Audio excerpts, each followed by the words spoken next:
San Pascual Baylon.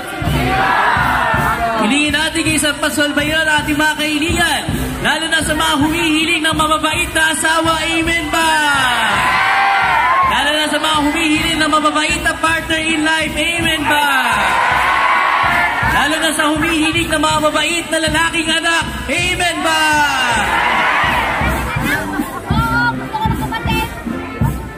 Isayaw natin ating mga panalangin, walang maiiya sa Panginoon.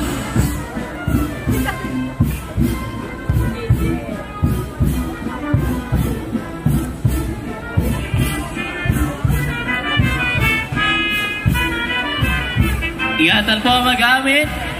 Idalangin din natin kay San Pascual Baylon ang pagunlad ng ating bayang Ubaldo. Amen ba?